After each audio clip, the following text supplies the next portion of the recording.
Hi folks, this is Cheryl from Cheryl's Crafting Corner, and this is part 1 of my business reply mini album.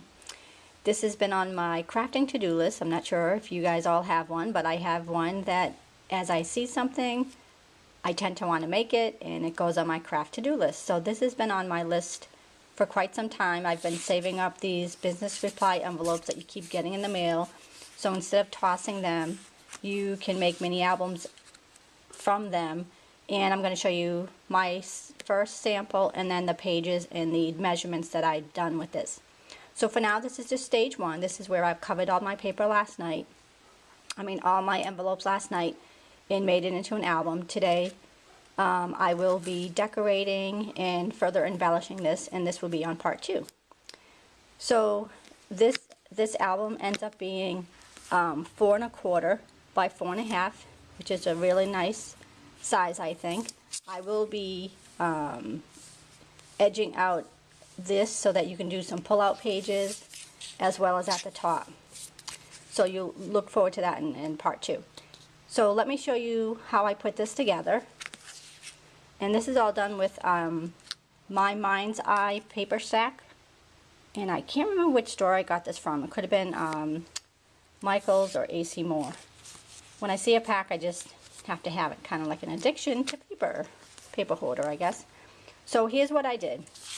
Because business envelopes come in all different sizes, I gathered the ones that were all the same size. This one happened to be 3 7/8 by 8 7/8. So I took 5 of those, folded them all in half, and then glued them next to each other to make this sort of little book.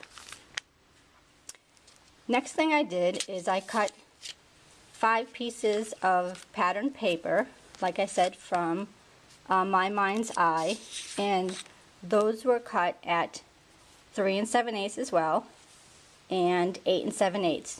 Those will go on the inside to cover the inside pages of the book. For the cover, I cut one piece at 4 1/4 because I want a little border at the top and the bottom. You don't have to if you want a flushed book, that's fine. And then I kept it at 8 7/8. I then cut this in half and then glued that to corresponding recycled cardboard. And the cardboard also is 4 1/4 because that's the height that I want, by 4 1/2. And you can see it on my sample here. It's a nice strong cover.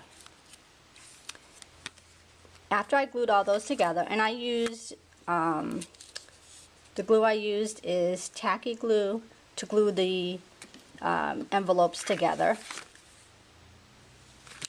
and then I used glue stick to glue the paper down to the envelopes. It's a smoother feel. You don't get as much bumps as you would if you're using a liquid glue sometimes. So the spine, because I wanted to make it look like a book, I cut a piece of remaining cardstock, pattern paper, and again this pattern paper is 12 by 12. I used 2 sheets of pattern paper. The spine is 4 1/4 because that's the height of my book, by 3. I then scored it at 3/4 inch on both sides. I folded it, glued it, and glued it to the cover, and that will create a nice finished look. So I look forward to decorating this tonight, and I will post part 2 of my decorative elements and the pages, and I'll be done with this.